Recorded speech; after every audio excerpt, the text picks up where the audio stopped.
Bismillahirrahmanirrahim. Assalamu alaykum, hörmətli televizor görüşləri. Bu haftalik İstiqlal xəbərləri proqramımızda görüşənlərlə qızğın qarşılayırıq. Mən Abdullah Yalqın. Hörmətli televizor görüşləri, aldı bilan bizdə xəbərlərə bu hafta huzuruna sunmaqçı bolğan xəbərlərimizin əsas məzmununu tanışdırırıq. Xəbərlərdə Xitay Uyğurlarga hayvi göstərdiyi mövzulu xəbərimiz oldu. Xitay təcavüzçüləri 16, 17 və 18 fevral günləri Uyğurların ən qədimi mədəniyyət bölüşü bolğan Qashqar, Xotan ve arkadan Ürümçi şehirlerde halka hayvi körüstüş manevri elip adı. Şundaqlayla Xitay künsür ensir məktəb mavzulu xəbərimiz buldu. BBC'nin 21 fevral bergen xəbərdə bildirilişi, Xitay dairleri Şərq Türkistan'daki bütün qatnaş vasıtlarına közütüş aparatı ve uğrum belgileş aparatı ornatışqa başlığanlığı bildirildi. Şundaqlayla Amerika Xitay uruş aldıda mavzulu xəbərimiz buldu. Özara karma karşı bayanatlar ve arxil tehditler devam kılıyotgan bir paytda Xitay bilan Amerika o'tirishdiki, Amerika bo'lsa qana qildi, Xitay Janubiy dengiziga USS Carl Vinson nomli cho'ng tipdagi aviamatkasini avatdi. Bu va bundan boshqa xabarimiz diqqatingizda bo'ldi. Diqqatinglar ekranimiz bo'lsin.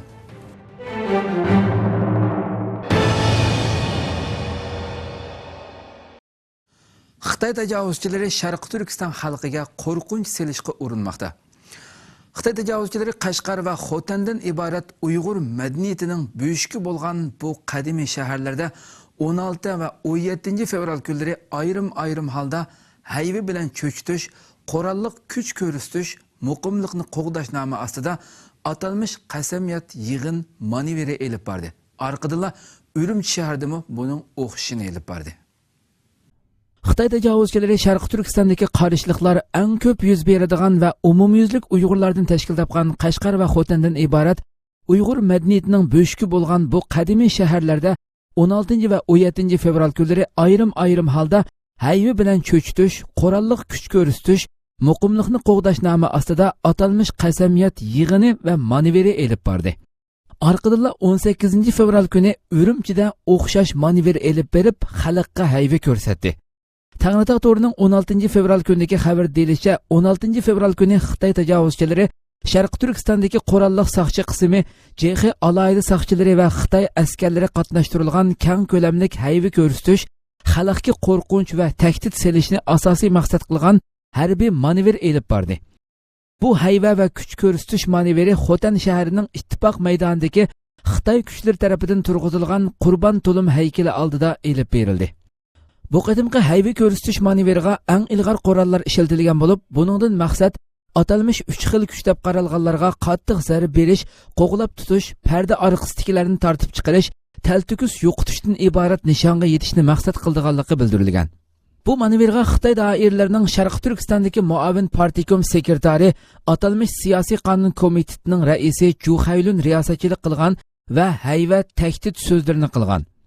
O sözde barlıq muqimliqni qoğdaş güçlerining asosiy maqsadini qat'iy unutmasligi, esida ching saqlashi, düşman güçlariga ig'ir zarb berib, muqimliqni qo'g'dash bilan birga yushurun kuchlarni tepib chiqib, 3 xil kuchni butunlay yo'qotishdan iborat maqsadga eng tez vaqtda yetish kerakligini tilga olgan.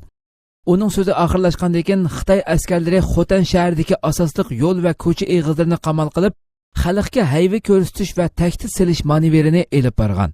Ertesi 17 fevral Cuma günü o'xshash usul bilan xalqqa hayvi ko'rsatish manevrini dünya madaniyatida o'chmas izlarni qoldirgan Qashqar shahrining xalq maydonida o'tkazgan. Bu yerdami o'xshashlar 3 xil kuchga qattiq zarb berayli degandek atalmış shuarlar bilan xalqni hayvi bilan cho'chitish, xalqga qorallıq kuch ko'rsatish nomi ostida harbiy avtomobillar, Beronovik qatorli qurollar bilan 4 yo'lga bo'linib, Qashqar shahrining asosliq ko'cha mahallari, ko'cha eg'izlari ve nuqtaliq joylarda qo'lida to'mirning sunuqim bo'lmagan xalqqa tahdid silish harakatini davomlashtirgan. Ju Haylun Qashqardami Xotandagiga o'xshashlar tahdid so'zlarini ishiltish bilan birga Qashqarning Sharq Turkistondagi o'rni alohida ekanligini, bo'lgunchilik va 3 xil kuchlarga qarshi turishdagi oldingi saf jang maydoni ekanligini, agar Sharq Turkiston bir shaxmat taxtasi deyilsa, Qashqar onun ko'zi ekanligi, Qashqar bo'lsa muhimningmi muhimi muqimliqni qo'g'dash jangida g'alaba qilish yoki qilolmaslik bu yerga bog'liq ekanligini bildirgan. 18 fevral Ürümçide elib berilgan tahdid selish namoyishimi Xotan Qashqardagi o'xshashlar Sharq Turkiston xalqiga kuch ko'rsatish, tahdid selish bilan to'lgan. Kuzatuvchilar Xitoy tajovuzchilarining yaqindan beri Sharq Turkistondagi yerlik xalqlar ustidan elib berayotgan bardoshlik belgili bo'lmagidak besim va aqida inson haq dafsandichiliklari faqat yerlik Uyg'urlarni jondan to'yg'izish, bu orqali qo'lida hech narsa bo'lmagan xalqni o'ziga qarshi kayfiyat va harakatlarga majburlab, oxirida ularni terrorlik nomi bilan tutqun qilish va qirg'in qilish orqali bir butun yo'q qilishni maqsad qilayotganligini bildirishmoqda. Sharq Turkistonda pash qilingan har qanday gumonliq ahvollarga mukofot summasi bekitildi. Xitoy doiralari 22 fevral Xotan viloyatida uqtirish chiqarib, atalmış terrorlik va zo'ravonlik yip uchi bilan ta'minlaganlarni eng yuqori bo'lganda 5 million Xitoy puli bilan mukofotlaydiganligini bildirdi. 22 fevral kuni Xitoyning zuvani bo'lgan Yer shari vaqt gazeti va Xitoy radiosi xabarlar to'rining bildirishicha, Xitoy doiralarining Xotan viloyatidagi kuchlari uqtirish chiqarib, terrorlik va zo'ravonlik yip uchi bilan ta'minlaganlarni eng yuqori bo'lganda 5 million Xitoy puli bilan mukofotlaydiganligini bildirdi. Xabarlarda ma'lum bo'lishicha, uqtirishda ta'minlangan yip uchining qimmatiga qarab 2000 yuan Xitoy pulidan 5 million Xitoy puligacha mukofot berildiganligi. Buning ichida odam ko'p bo'lgan joylar, Xitoy organlari va shuningdek muhim o'rinlarga hujum qilish, portlatish, chanash qatorliq harakat yoki planlarga oid muhim uchur bilan ta'minlaganlarga eng yuqori bo'lganda 3 milliondan 5 million Xitoy puligacha mukofot berildiganligi tilga olingan. Undan boshqa yana terrorchilar, qurolliq kishilar, portlatqich yoki shuningga aloqador texnika, chambashchilik o'rganayotgan yoki o'rgatayotganligi to'g'risidagi ma'lumotlar, gumonliq kishilar qonunsiz holda chegaradan o'tishga urinish yoki tashkillash, Xitoyga qarshi harakatlarga chaqirish, chegara ichi sirtidagi tashkilot va shaxslarni iqtisod bilan ta'minlash, terrorlikqa oid har qanday shaxs yoki narsani yushirganligiga oid gumonliq ahvol yoki o'ylar, dinga ishonmaydiganlarga, haroq tamaki do'konlarga, 3 peshqadamlarning qabrlariga buzg'unchilik qilishga aloqador gumonliq nuqtalar, kadr yoki vatanparvar diniy zotlarning ikki yuzlamachilik qilganligiga doir gumonliq ahvollar, internet undidor va boshqa uchur vositalari orqali bo'lgunchilik, diniy mazmundagi uchurlarni tarqatgan, ishlab chiqargan, ko'rgan va sotgan, ba'zi mahsulotlarni zo'r miqdorda setib olganga o'xshash gumonliq ahvollar, o'z oldiga nikoh qilish, kishilarni yuqori o'rinlarga arz qilishga kuch kiritish qatorliqlarga munosabatlik har qanday gumonliq ahvollarni shu hamon munosabatlik o'rinlarga ma'lum qilish talab qilingan. Ma'lum bo'lishicha, yaqinqi mezgillardan beri Sharq Turkistonning janubidagi har qaysi nahiya shaharlardami buningdek tashviqotlar keng turda elib berilayotgan bo'lib, xizmat ko'rsatgan yip uchi bilan ta'minlaganlarga o'xshash bo'lmagan mukofot summalari e'lon qilingan. Erkinasiya radiosining bergan xabarda oldingi kuni Xotan viloyatlik Xitoy Partikom tashviqot bo'limi to'ri bilan Chiranaylik Xitoy hukumat to'rbati 30 moddalik uqtirish chiqargan bo'lib, uningda har qanday bir gumonliq shaxs yoki gumonliq voqea haqida oldin yip uchi bilan ta'minlaganlarga 1000 so'm Xitoy puli bilan 500 ming Xitoy puligacha mukofot beradiganligi tilga elinish bilan birga g'azot, hijrat qatorliq sezgur atalg'ularni va oyulduz belgisini ishlatgan turbun, kompas, xarita, arqon, tig'liq asbob, to'mir to'ruba, sarangi qatorliq buyumlarni setib olgan, hukumat kadrlari bilan vatanparvar diniy zotlarni tillagan yoki ular o'tkazgan to'y nazirlarga barmagan yoki ular bilan qo'l elishib ko'rishishdan qochganlar haqida yip uchi bilan ta'minlash deganlarmi alohida tilga olingan. Xitoy doiralarining bu xildagi harakatlarga qarata kuzatuvchilar bu harakatning Sharq Turkistonda nihoyat keng doirada sarosim paydo qilish bilan birga jamiyatda o'zaro o'chmanlik va ishonchsizlikni paydo qilayotganligini, natijada masalalarning texmo ko'p yuz berib, vaziyatning texmo kaskinlashib ketishiga sabab bo'lganligini, Xitoy bu orqali terrorlikni yo'qotish emas, balki terrorlikni o'zining paydo qilayotganligini bildirishmoqda. Sharq Turkistonda qatnash vositalariga kuzatish apparati va o'rin belgilash uskunasi o'rnatilishga boshlandi. BBC'ning 21 fevral kuni bergan xabariga ko'ra, Xitoy doiralari Sharq Turkistondagi butun qatnash vositalariga kuzatish apparati va o'rin belgilash uskunasi o'rnatishga boshlaganligini e'lon qildi. BBC'ning 21 fevral kuni bergan xabarda ma'lum bo'lishicha, Xitoy doiralari Sharq Turkistondagi qatnash vositalariga kuzatish apparati o'rnatilganligini e'lon qilgan bo'lib, buning sababining terrorlikqa zarb berish va bu orqali elib berilayotgan hujumlarning oldini olishni maqsad qilganligini bildirgan. BBC'ning Sharq Turkistondagi soqchidan egallagan uchuriga qaraganda, qatnash vositalarining bo'libmi mashinlarning terrorchilarning foydalanishi eng qulay bo'lgan vosita ekanligi bildirilgan. Xitoyning Korildagi doiralari bu vaqtda uqtirish chiqarib, mashinasiga ko'zitish apparati o'rnatmaganlarga birdak yiqilg'u yog' setib berilmaydiganligini uqtirgan. Dünya kishilik huquq organlari Sharqi Turkistonda onda-sonda yuz berayotgan qarshilik harakatlarining Xitoyning Uyg'urlarga qaratilgan zo'ravon siyosatlari Uyg'ur madaniyati va tiliga qaratilgan qattiq nazoratlarga berilgan javob ekanligini doim ta'kidlab kelsa-mu, ammo Xitoy buni keskin rad qilib kelmoqda. Xitoy kommunistlarining Yer shari vaqt gazeti bu belgilama orqali atalmış terrorchilar tarafidan o'g'irlangan mashinalarni tepishning osonlashadiganligini bildirish bilan bildirilgan. O'tgan hafta Sharqi Turkistonda yuz bergan pichoqliq hujumda 5 kishining o'lganligi, 3 nafar hujumchining etib etilganligi bildirilgan ekan, Sharqi Turkistonda umumyuzlik bexatarlik texmi kuchaytirilgan. 18 fevral kuni Sharqi Turkistonning poytaxti Urumchi shahrining har qaysi cho'ng-kichik ko'chalarida xalqga qo'rqinch selishni maqsad qilgan necha minglagan Xitoy askarlari hayvi ko'rsatish manevri elib borgan.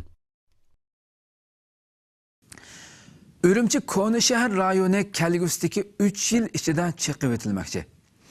Xitoy doiralarining 130 milliard so'm mablag' ajratib, bu yil 4-oydan boshlab Urumchi Koni shahar rayonini o'zgartib qurmoqchi bo'lganligi xalqaro jamiyat va muhojiratdagi Uyg'ur sarxonlarining kuchli diqqatini qo'zg'amoqda.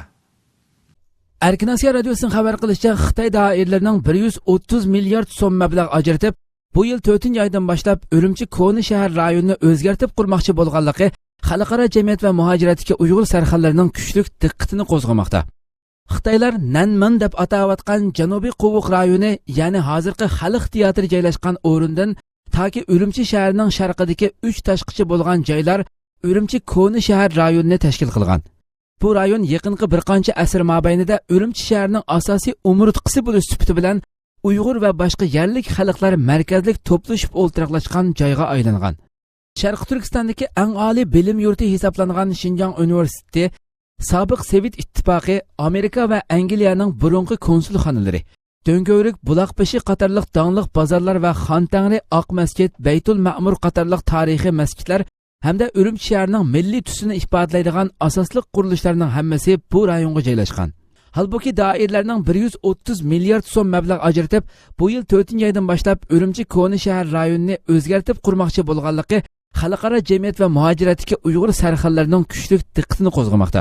Amerikada yashayotgan Uyg'ur ziyolilaridan xalqaro iqtisod ilmiy mutaxassisi doktor Farhod Bilgin apandi bu vaqtda fikr bayon qilib, Urumchi Uyg'urlar vatandagi strategik o'rni eng muhim shahar bo'lib, agarda Xitoy Urumchini qanchalik darajada xitoylashtira olsa, butkul Uyg'ur diyorini uzoqqa tutib turish va uni eng muhim energiya bazasiga aylantirish maqsadiga yetadi ekan.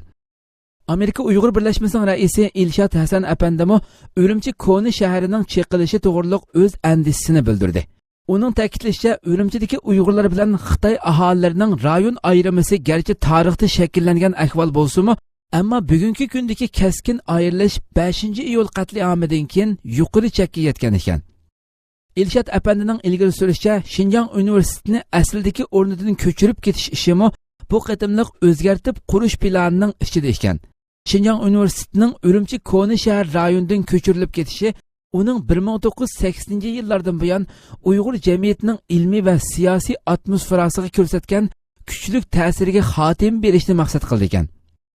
Iqtisodshunos Farhod Bilgin apandining ta'kidlashicha, Xitoyning intayin qisqa muddat ichida Urumchi shahrini asldagi 1 milliondan ortiq aholisi bor shahardan hozirgi ko'chma nupusni qo'shib hisoblaganda 5 million nupuslik bir cho'ng shaharga aylantirishi shahar taraqqiyotidagi tabiiy bo'lmagan ahvol ekan. Bunday sun'iy ravishda cho'ng shahar barpo qilish ulgisi dunyo shahar qurilishi tarixida ko'rilgan emaskan. U hozirgi Xitoy nupusining qeyrilishi va emgak kuchlarining ozayishi, shuningdek Xitoydagi shahar nupusining yezi nupusidan ortib ketishi sababli chegara rayonlarga davomli aholi ko'chirish mumkinchiligining ozaydiganligini tilga oldi. Uning qarashicha, Xitoyning Sharqi Turkiston yoki Tibet qatorliq joylarga Xitoy aholilarini turkumlab ko'chirish strategiyasi yana 10 yildan keyin xirasga duch keldi ekan. Ilshod Hasan apandi Urumchi Koni shahar rayonining chiqilishi xuddi Qashqar Koni shahar rayonining chiqilishiga o'xshashla Uyg'ur shahar aholilarini tarqoqlashtirib, milliy madaniyat muhitini buzib tashlashdan boshqa narsa emas deydi. Doktor Farhod Bilgin apandi oxirida geografiyalik o'rin yoki shaharning o'zi bir cho'ng boyliq deydi.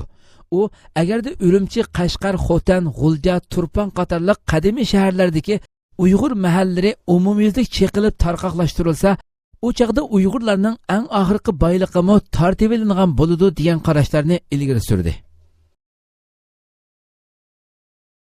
Zeytinburnu'da ko'chmanlarni tizimlash boshlandi.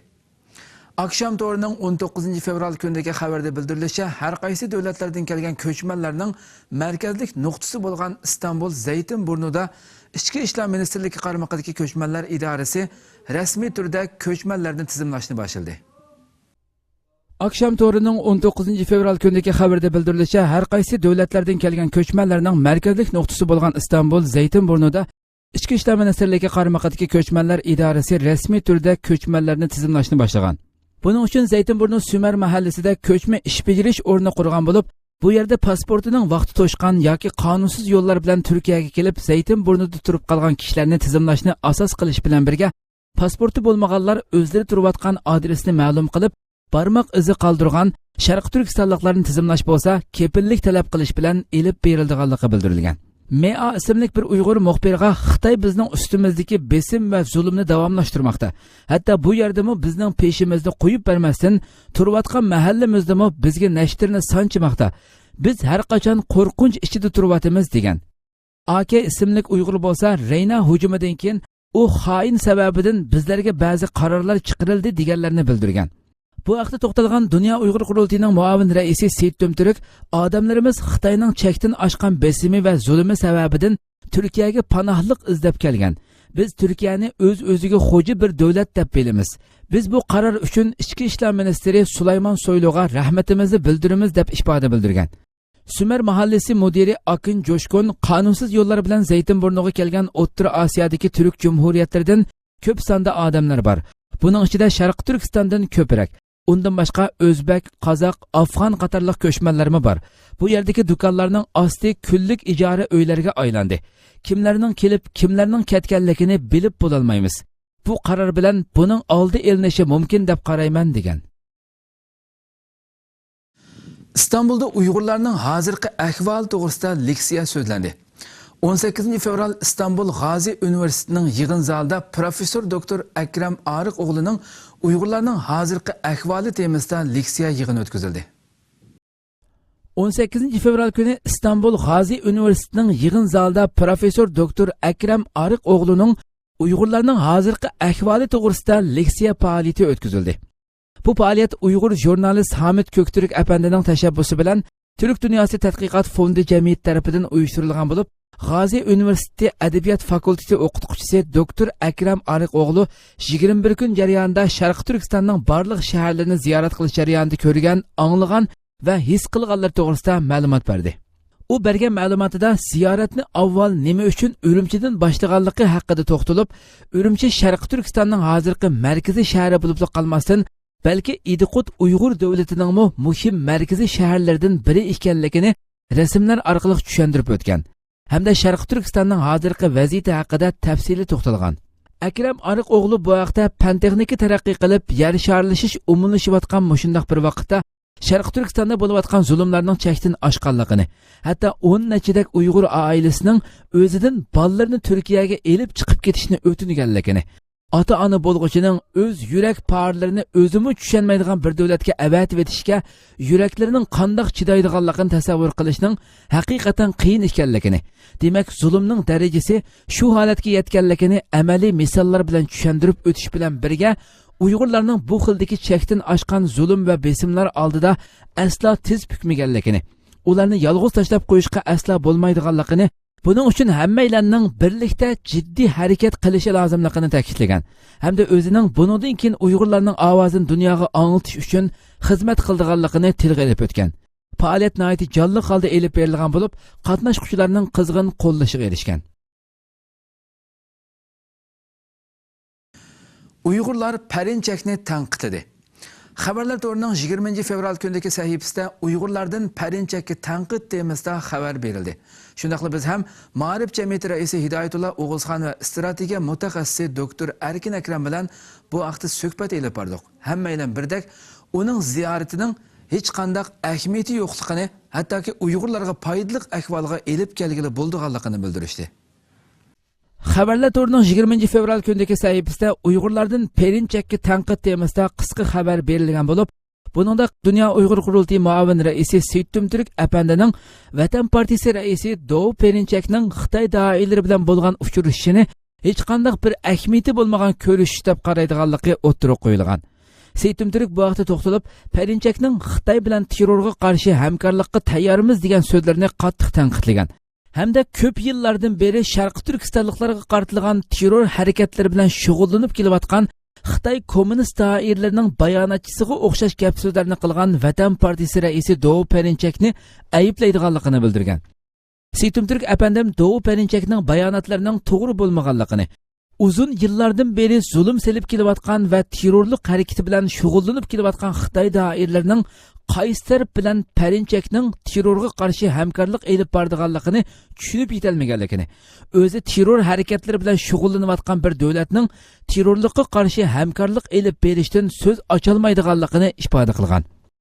Undan boshqa yana bu qatim Dov Perinchakning Vatan partiyasi a'zolari bilan birlikda Xitoyga borganligini tilga elib so'z qilgan Seytumturk, shuncha yillardan beri Sharq Turkistonliklarga terror harakatlari elib berayotgan Xitoy kommunist doiralarining söz qilg'uchi vakiliga o'xshash bayonotlarda bo'lgan Vatan partiyasi raisi Dov Perinchakni ayblayman. Chunki u yerda 1960-yillardan beri mazlum bir millat assimilyatsiya qilinib kelyapsa, buningga qarata hech qanday bir so'z qilmasdan PKK terrorlik tashkiloti rahbariga gul taqdim qilgudek aqlini yo'qotganlar amdilikda Xitoy doiralariga salochilik qilmoqchimi? Buning muqobilisida Xitoydan nima olganligini deyishi kerak deganlarni o'ttirg'a qo'ygan.